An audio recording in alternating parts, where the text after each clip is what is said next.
Grand rising. Happy Friday morning.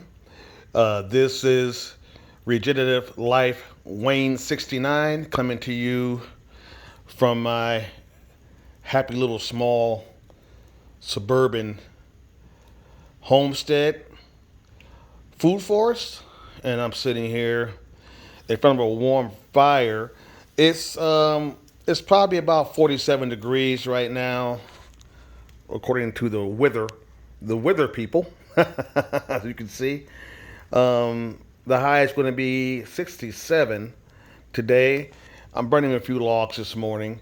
Um, I always say this: if you have a wood burning fireplace right now, you're blessed. You're very blessed. And before you use that wood burning fireplace, always have it checked by an expert every year. Get your chimney swept. Make sure the fire inside the fireplace is sound and the firewalls are intact, and get them repaired if they need to be repaired. Um, this fireplace was a blessing to me during the Arctic freeze of this year back in February, the historic Arctic freeze that hadn't happened ever here in Houston, that caused so much damage from freezing pipes and all that bursting, and it was crazy. And this is the reason why I actually purchased this older home. I sold my other house some years ago. It was a new build, but typical new build in a gated community, the horrid gated community. I'll never do that again. Um, and these older homes, some of them are actually built better than the newer homes. Um, I got a very good deal on this house, a very good deal. It needed some work, so I put a lot of work into it, and it's the work's paid off because it's gone up in value. And I even had this fireplace rebuilt, this huge hearth fireplace, and that's why I bought the house. One of the reasons why I bought the house because it had a wood burning fireplace. My other home did not. So although it was a new home, new construction, but that's a whole nother story. Um, as I'm sitting here enjoying the warmth of this fire before I go outside and do a little work uh, on some repotting a bonsai tree in a new pot I made a couple of days ago that's curing, just drying actually outside. Got to put another gloss coat on it before I pot the tree in it as it gets warmer outside.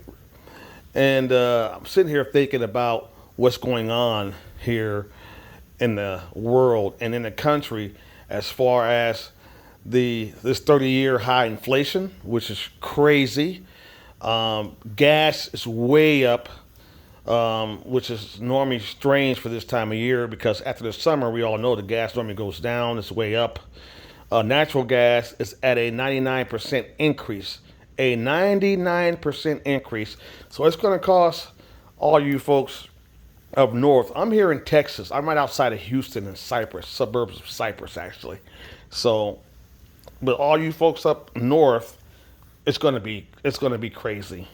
The cost you're going to pay to heat your homes, and you know, and then you look at the food crisis. The food crisis going on right now. Food has gone way up, especially your meats. I cut way back on my red meat, so I don't eat a whole lot of red meat. So I'm on a health journey also. So as I age and get older, I'm trying to stay healthier, and so everything's going up, and everything's going up. And the shipping container issue with the broken shipping container transportation issue with the shipping containers when these big merchant container ships can't get unloaded. Uh, they can't find enough truck drivers because, quite frankly, they're not treating them right. They're not paying them enough in this pandemic crisis. They want to require some of them to be, get the shot. I won't say the word, but you guys know what I mean. It's just a mess right now. And look what's happening in Canada. Look what's happening in Canada right now. Canada had a major weather disaster. Lots of rain destroyed a huge part of their grain crop. Canada, I believe, I hope I'm not wrong here. Canada is the second biggest producer of wheat and so forth, next to us. Most of their wheat and grains is exported. A lot of it's exported to China. China is their biggest buyer, and so is Europe. Now all that grain is destroyed now, so it's going to cause a huge food crisis. We already have one already. It's going to cause more of a food crisis now that happened in Canada because China needs that grain. So the only place they could come to get that amount of grain is to the U.S. They'll have to buy it from us from what we have, and that's going to further drive the price of grains up. When the demand goes up, the price goes up, and it's already high. Now what's going on in Canada is going to make it even higher. So I'm on a new journey of prepping. I have my solar journey, which is going quite well. Um, I'm looking to buy my first big solar generator. I'm trying to wait for the Christmas sales right now so I can get a good deal on a 1,000 watt, 700 to 1,000 watt generator, solar generator. Preferably 1,000 watt and above is what I want to buy, what I'm focusing on really. And I'm waiting for the Christmas sales to go ahead and do that, to purchase one of those. My solar panels are all up. Well, most of them are all up. I have two smaller generators. I have my Energizer and my Flash Fish, and I have my big panels, as you already know, that are pole mounted on my custom poles and around my property, and they're just waiting for generators to collect all that power. And another reason why I decided to do this video is because I'm going to be purchasing some acreage. I'm going to be purchasing some acreage north of where I'm at, north of Houston and north of Cypress. Um, we have a program here for veterans. By the way, I am a veteran. We have a program here, and Texas has has the best benefits for veterans in the country. By the way, so if you're a veteran, you should be living in Texas. I'll tell you that right now. You'll save thousands and thousands of dollars, and they have what's called Texas Veterans Land Board. I want to be using that program to buy my acreage. I want to be buying. I haven't decided yet. I don't want a whole lot of acreage. Um, I'm into container gardening. I'm into aquaponics and so forth. I'm into more of the what they call high tech way of growing food. So, um, so I'm looking at between maybe an acre to maybe 5 acres would be the most for me um, to do a homestead. I want to start my own. I'm going to be starting my own homestead in the near future. I'm currently looking for land. I'm going to be using the Texas Veterans Land Board to purchase that land in the near future, and I'll be doing a homestead, starting my homestead journey here. I'm already on a homestead journey, but I'll be buying acreage to do more of what I really want to do. So I don't have enough room here to do what I really want to do. I'll be keeping my home here though. I'm not getting rid of this house. I got a good deal on this house. I'll be keeping the house.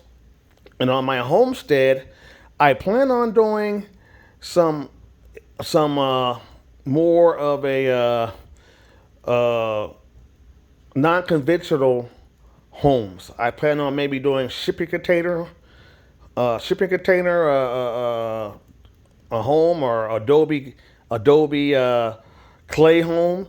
It'll be small. It'll be small. The spaces will be small. I have it all. I have it all visualized in my head what I want to do, and that'll be my second homestead. I'll keep this house like I was saying, and I'll have my second homestead about three hours away from this one, north in the country, Texas country, and I'm looking forward to that in the near future and doing that. I think it's important for us to be more self-sustainable. I plan for my future second homestead to be all off grid with all solar, septic tank, uh, the whole 9 yards. And the hard part about going off grid and so forth is finding unrestricted land. And it's getting harder and harder. Even in Texas, with all the land, it's hard to find. It's getting harder to find unrestricted land. So that's what I'm doing right now. I'm looking at a few areas with unrestricted land to go ahead and purchase and start this journey of my larger homestead. I would call it homestead. I would call it my homestead number two, because I want to be able to have a place to actually have some small livestock, chickens. I want hoop houses, all that. So, and live off the grid, have that property all off grid in the near future. So that's my plan, and I'm enjoying my new canning journey. Be buying my first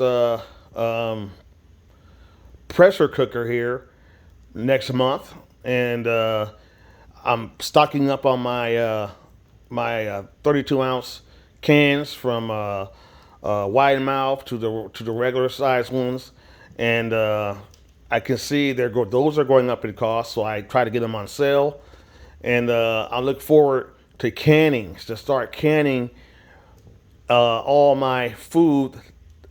Not all my food, but most of the food I grow that I don't eat, I want to can all that. So, and start preserving that for consuming later on. So, I hope everybody's having a nice, beautiful Friday. I'm going to be getting outdoors as soon as it warms up a little bit more, and working on potting a bonsai, I should say, not bonsai tree, in a pot that I made the other day for it that I'm finished glossing out. I'll pot that today and enjoy this day and get outdoors. Staying focused on your journeys with growing food, solar, providing your own energy solar, because the way it's going with I know here in Texas, our grid is damaged. Our power grid is horrible. As the global warming gets worse, as we get these rare cold streaks of weather here, which is getting more frequent, the power grid drops because the demand goes up. You better have another alternative to heat your home and to keep your food cool and keep all the stuff going in your house as far as your internet, your TV, stay connected. And it's wise to build your own mini solar power plant like I have done. I've done that. And now I'm just adding more solar generators to harness that power and to use it every day. Because my goal is to actually use my solar generators to provide all the power in my house. Because my house is all electric anyway. So, but I hope everybody has a good Friday, and plant some seeds, grow some food, put some solar panels up, and let's take care of our beautiful world, our beautiful planet. We only have one. This is Regenerative Life, Wayne 69, and have a nice Friday. I'll be uploading videos as normal as I do stuff around my small home, suburban food forest homestead. I'll see.